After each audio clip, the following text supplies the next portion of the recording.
कमान, एक तीर एक कमान, लड़ेंगे लड़ेंगे, अभी तो ये अंगड़ाई है, अभी तो ये अंगड़ाई है। आप सबको खूब खूब धन्यवाद।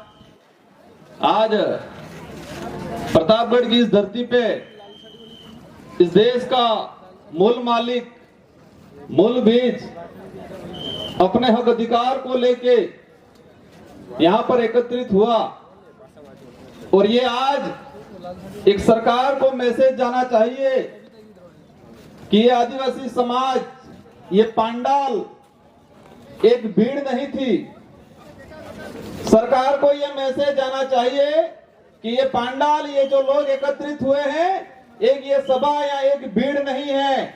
ये आदिवासी समाज के अंदर जो आक्रोश पैदा हो रहा है, अपने अधिकारों को लेकर, हमारे अधिकारों के साथ जो अन्याय किया जा रहा है, उसको लेकर जो आक्रोश पैदा हो रहा है, उसको लेकर ये कार्यक्रम आयोजित हुआ है। ये मैसेज सरकार तक जाना चाहिए।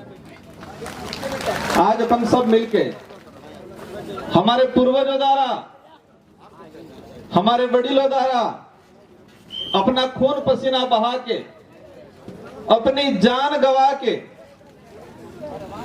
अपना खून पसीना बहा के, अपनी जान गवा के संविधान के अंदर हमारे समाज के हित में, हमारे समाज की रक्षा को लेके शेड्यूल 5 का जो प्रावधान किया गया और ये संविधान लागू होने के आज तक, अभी तक शेड्यूल 5 के जो प्रावधान है वो प्रावधान पूर्ण रूप से लागू नहीं हुए। इसी क्रम में आज ये प्रतापगढ़ की धरती पे प्रतापगढ़ के कार्यकर्ताओं द्वारा रात दिन मेहनत करके ये कार्यक्रम आयोजित किया गया और नाम रखा है विशाल आम सभा आदिवासी हुकार महारैली। आदिवासी हुकार महारैली आरक्षण को लेके, अपने हक अधिकारों को लेके आज इस कमंडाल के अंदर युवा भी है जिसको नौकरी की जरूरत है, वो भी आया हुआ है। एक माँ भी है जो रात दिन अपने बच्चे के लिए कि मेरा बच्चा पढ़ लिख के नौकरी लग जाएगा, रात दिन मजदूरी कर रही है, वो माँ भी इस पांडाल के अंदर है। वो बुजुर्ग भी है, वो भी टकटकी लगाए हुए सोच रहा है, देख रहा है कि मेरा बच्चा पढ़ रहा है, डिग्री कर रहा है, कि मेरा बच्चा एक न एक दिन नौकरी लग जाएगा। वो बुजुर्ग भी इस पांडाल के अंदर है। यह आरक्षण की लड़ाई है, हमारे अधिकारों की लड़ाई है। और लड़ने की जरूरत क्यों पड़ी? लड़ने की जरूरत इसलिए पड़ी कि हमारे द्वारा इस क्षेत्र से, शेड्यूल एरिया से जो नेता चुन के भेजे जा रहे हैं, वो समाज के प्रति उत्तरदायित्व नहीं रखते हैं, समाज के प्रति उत्तरदायित्व नहीं है और उनकी पार्टियों के प्रति, उनके आकाओं के प्रति उत्तरदायित्व है। इसलिए हमको आज एकत्रित होना पड़ा है। यह काम आप सबका, आम जनता का नहीं है, उन नेताओं का है जो शेड्यूल एरिया से अपना आदिवासी होने का प्रमाण पत्र लगा के विधानसभा के अंदर जाते हैं, संसद के अंदर जाते हैं। उनका यह काम है आदिवासियों की हक अधिकार की बात करें, लेकिन वो नहीं करते हैं। और करते क्या है? इन युवाओं को गुमराह करते हैं, हमारे समाज को कमजोर करने का काम करते हैं। मैं कुछ आंकड़ा अभी गाड़ी में आ रहा था, मैंने तैयार किया कि आरक्षण की रैली हो रही है।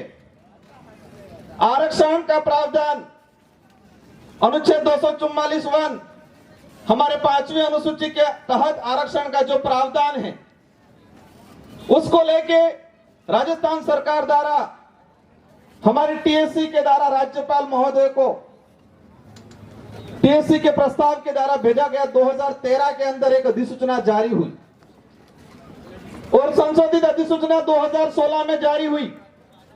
कांग्रेस के शासनकाल के अंदर 2013 में एक अधिसूचना जारी हुई और उस अधिसूचना को लागू कराने के लिए, जारी कराने के लिए कांग्रेस के उसमें तत्कालीन जो विधायक थे, सांसद थे, कांग्रेस को जो नेता थे, उन्होंने समानता मंच के साथ मिलके और सरकार पे दबाव बनाया और कहा कि ये समानता मंच जो चाहता है वो कर दो।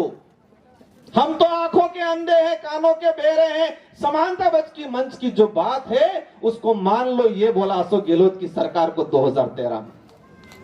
और उस अशोक गहलोत की सरकार ने समानता मंच के हित को लेके इन आदिवासी नेताओं ने, जिन्होंने अपने समाज के साथ जो कुठाराघात किया और समाज के साथ अन्याय करते हुए समानता मंच की बात मानी, और उन्होंने 2013 में एक अधिसूचना जारी की।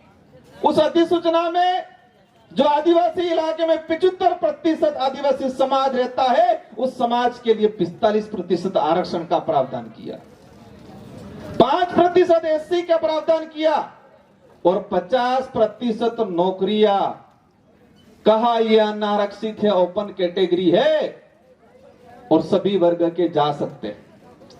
लेकिन उसमें नियम ऐसे बना दिया कि यहां की 15 से 20% जनता को एक तरह का 50% आरक्षण दे दिया और आदिवासी समाज के साथ कुठाराघात करने का काम किया।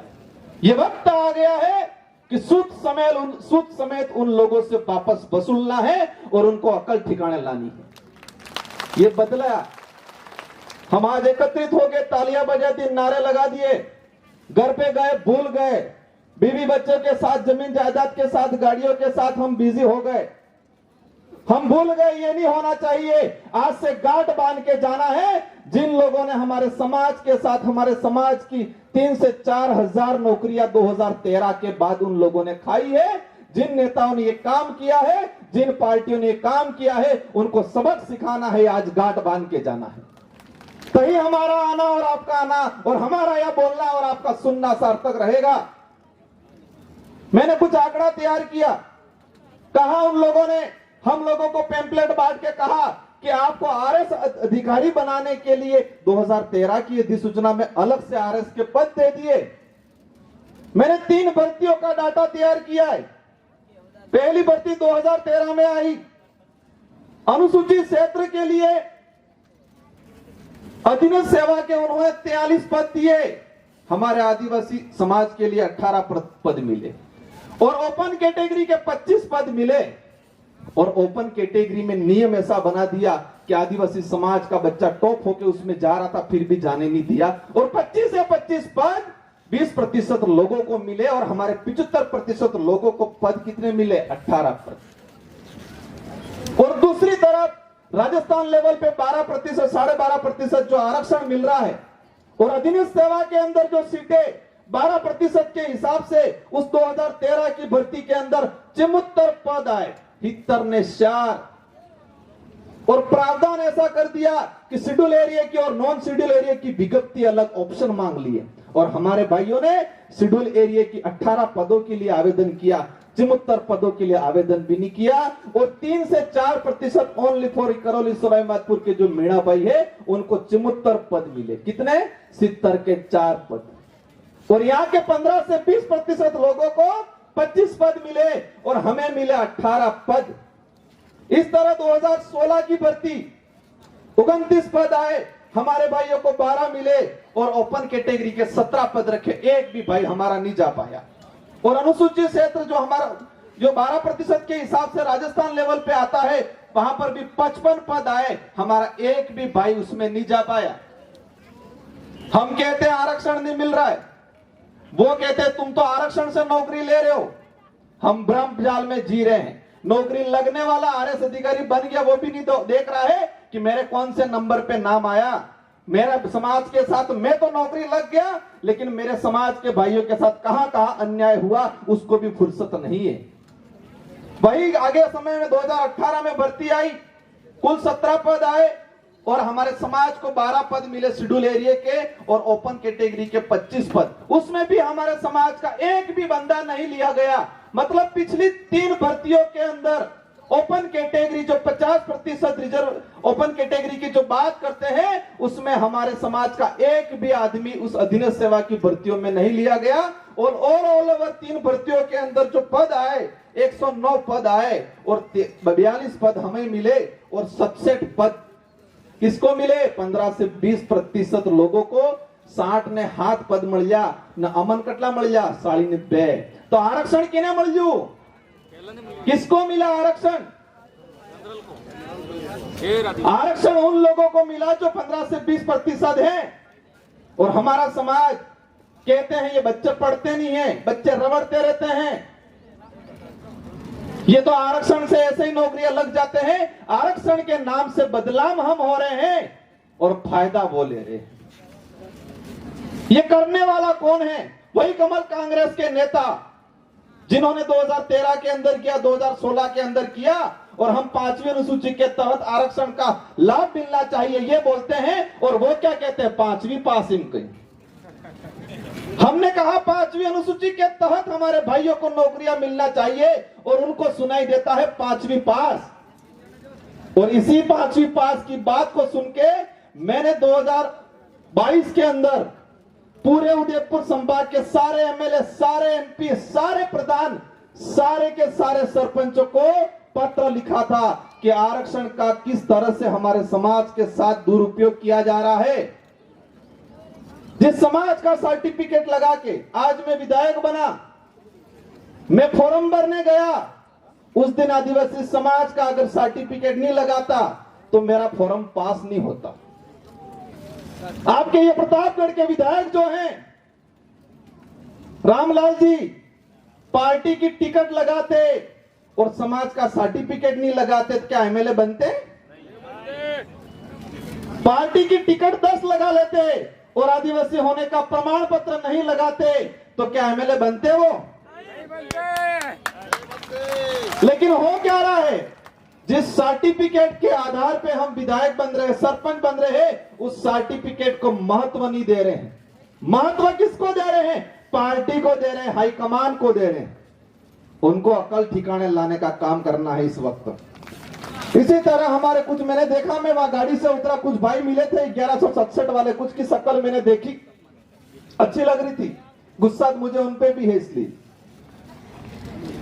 हम कहते, नारा लगाते, कुछ तो करो, जवानी में आग लगा दो पानी में। जवान तो है लेकिन पता नहीं आग कहां लगा रहे हैं।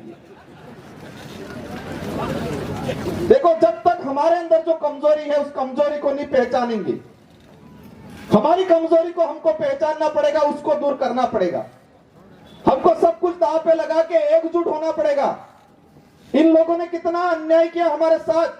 1167 जो पद रीट के रिक्त थे, हमारे 2011 के अंदर अधिसूचना जारी हुई, 36% पात्रता, उन लोगों ने छूट में डाल दिया।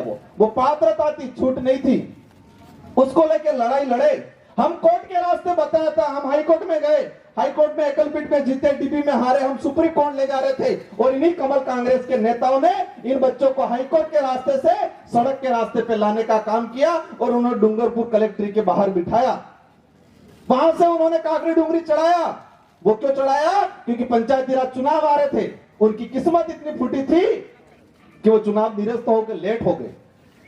फिर उन्होंने काकड़ी डूंगरी चढ़वाया, और लास्ट में हम भी गए समर्थन देने के लिए, क्योंकि समाज का सर्टिफिकेट लगाया था हमने, और वाजिब मांग थी, पढ़ा लिखा हूं मैं भी, समझा इस बात को, वाजिब मांग थी, और वाजिब मांग थी तो हमने भी समर्थन दिया, रात दिन वहां बैठे, बच्चों को साथ दिया। और इन्हीं कमल कांग्रेस के नेताओं ने वो मांग 24 सितंबर को पूरी होने वाली थी, उनको लग गया अशोक गहलोत के साथ उनकी मीटिंग हो जाएगी तो ये काम हो जाएगा। तो कांग्रेस बीजेपी के नेताओं ने, कुछ लोग दारू पिला के कागड़ी डूंगरी चढ़ाए और दानली करवाने का काम किया, और पूरे समाज को बदनाम कर दिया। वो बल्कि आज भी लटकी हुई है। 1167 आदिवासी समाज के घरों में दीपक जलता, अगर वो नौकरी लगते, 10-10 जनों को और तैयार करते और इनके गाइडेंस करते, मदद करते, हमारे समाज का उद्धार होता। तो ऐसे नेताओं को पहचानने की जरूरत है। कई नेता देखे जयपुर में अशोक गहलोत जी को बोलते हैं कि 1167 जो सीटें हैं वो हमारी नहीं है, उनकी है, और बाहर आके बोलते हैं कि वाजिब मांग है, इसको पूरा करना। इन बेरोजगारों के साथ इतना अन्याय किया, इतना अन्याय किया। ये दरियावत चुनाव हो रहे थे, वहां के प्रत्याशी बोल रहे थे मैंने 2013 में गलती कर दी, लेकिन आप वापस मेरे को बना के भेजोगे तो मैं सही करूंगा। क्यों भेज दिया आपने? सही कर दिया क्या? इस बात को लेके विधानसभा में बोले? नहीं बोले वो लोग। क्या आप लोगों ने वापस जाके पूछा? विधायक बनने से पहले उन्होंने प्रचार में कहा है कि गलती हमसे हुई है, लेकिन मैं विधायक वापस बन के जाऊंगा तो मैं सही करूंगा, ये बोला था उन्होंने। लेकिन हमने पूछा वापस जाके, इन युवा बेरोजगारों को भी, इन बेरोजगारों को लगता है कई बार कि बेरंग कर दिया, ऐसा लग रहा है। दरियावत चुनाव में बहुत उपयोग किया, तुम नौकरी, सेकंड ग्रेड के जो बच्चे थे उनको लगा दिया प्रचार में, नर्सिंग भर्ती के जो बच्चे थे उनको लगा दिया प्रचार में, 1167 की भर्ती के अंदर जो बच्चे थे उनको लगा दिया कांग्रेस के प्रचार में। कहा तुम सब प्रचार में लग जाओ, ये सीट निकाल के दे दो, तुम्हारी सारी नौकरियां दिला देंगे, और सारे बच्चे प्रचार में लग गए। कई बार मुझे मिले, मुझे देख के शर्मिंदा होते, मैंने कहा चिंता मत करो भाई, अगर ये प्रचार करने से, वो टिकट निकलने से आपको नौकरी मिल जाती है तो मुझे कोई दिक्कत नहीं। लेकिन सारे युवाओं को ये कार्यक्रम, आपको युवाओं को आगे आके करना चाहिए। जितने यहाँ साथी हैं जो पढ़े लिखे हैं, आप सबकी जिम्मेदारी है कि गांव गांव फले फले, पूरे जिला मुख्यालय, पूरे संभाग मुख्यालय पे और सभी खंड मुख्यालय पे हमें रैली करने की जरूरत है। कई जने सोच रहे होंगे कि सुबह से आए, टाइम होने आ गया, हमारी धैर्यता देखो कितनी है, लड़ाई लड़ ली पूरी। ये आरक्षण हमारे बाप दादा ने जान गंवाई है, खून पसीना बहाया है, और हम इसको तरीके से ले भी नहीं पा रहे। और हमको उलझा इतना दिया है, फ्री में कैंप लग रहे, 5 थैलियां लगा दे रहे, उसी में खुश रह रहे। जगह ने कागज मार्कशीट अविरीन नहीं मिलता, पहले 5 कागज मिले कैंप में, ये अविरीन मिली फर्स्ट क्लास। इस समाज को इतना कमजोर कर दिया है। आज तो हम उसके लिए भी थोड़ा जी रहे हैं, आज तो थोड़े बहुत हक अधिकार की भी बात कर रहे हैं, लेकिन इस समाज को इतना कमजोर कर रहे हैं वो लोग कि आने वाले समय में हम और हमारी पीढ़ी की पेट कैसे भरना है और जिंदा कैसे रहना है, इतना सोच पाएंगे। ये लोग हमारे समाज को कमजोर इतना कर रहे हैं कि आने वाले समय में हमारी पीढ़ी स्वाभिमान के लिए नहीं लड़ेगी, हक अधिकार की लड़ाई नहीं लड़ेगी, पेट कैसे भरना है उस बात के लिए लड़ाई लड़ेगी। इतना कमजोर करने का काम कर रहे हैं ये लोग। अभी वक्त है संभालने का। कह गया था मावजी महाराज, छोटा जुगनी सेली वारी आवेगा, हासवी लीजो और नहीं हासो वो तो पासा वेट वगार करा पड़े, ये बोल के गए थे। आ गया है वो वक्त। उन माताओं को भी, उन बुजुर्गों को भी तैयार होने की जरूरत है। आपके बच्चे, आपके आने वाली पीढ़ी, अगर उसको सही रास्ते पे ले जाना है। मैंने एक दूसरा आंकड़ा तैयार किया था, कई कांस्टेबल आसपास घूम रहे होंगे, हो सकता है कुछ शादी वर्दी भी आया हूं। 2013 की अधिसूचना, 16 की अधिसूचना के बाद प्रतापगढ़ जिले का भर्तियां हुई, उसमें आदिवासी समाज को कितना फायदा हुआ, मैंने आंकड़ा तैयार किया। 2019 की भर्ती हुई, 124 कांस्टेबल के पद आए, कुल एससी को 6 मिले और एसटी को मिले 11, और ओपन कैटेगरी में कितने गए? 107, और ओपन कैटेगरी में अनारक्षित में एसटी का कितना बंदा गया? 0 गया। आरक्षण किसको मिला? जनरल को मिला। उनको मिला 107 सीटें और हमको मिली 11 सीटें। इसी तरह 2018 की भर्ती में 136 पद आए, एससी को मिला 15 और एसटी को मिले 19 पद, और हमको कितना मिला? और ओपन कैटेगरी में कितना गया? 102 पद, और 50% जो ओपन कैटेगरी है उसमें एसटी के कितने लड़के गए? 0 लड़के गए। ये अन्याय हो रहा है, और हमें जगह पाली में, नानी नानी बातों में एक भी जाने टांग खिंचाई मेरे मस्त। ये लड़ाई वोटों की लड़ाई नहीं है, राजनीति की लड़ाई नहीं है, अपने अस्तित्व की लड़ाई है, अपने स्वाभिमान की लड़ाई है, अपने पूर्वजों का खून पसीना बहा के जो आरक्षण संविधान के अंदर प्रावधान किया है, अपने पूर्वजों के खून पसीने की लड़ाई है। उस लड़ाई को अपन सबको मिलकर लड़ना है। समय हो गया है सभी को। यहां से मैं कलेक्ट्री से यहां तक आ रहा था, मुझे लग रहा था दूरी बहुत है, लेकिन यहां आने के आपको देखने के बाद मुझे भी जोश भर गया कि चल लेंगे वहां तक, और आपको भी जोश भर जाना चाहिए कि सब शांतिपूर्वक वहां तक चल लेंगे। प्रशासन को लगना चाहिए, सरकार को लगना चाहिए कि ये भीड़ नहीं, भिड़ने वाले लोग हैं। यहाँ कौन है? भिड़ने वाले लोग हैं। सभी को शांतिपूर्वक तरीके से जाना है। हमारी माताएं, हमारे जो बुजुर्ग है, सबको जाना है, और वहां पर भी हमारे जो बाकी जो वक्ता है वो वक्ता अपना वक्तव्य देंगे।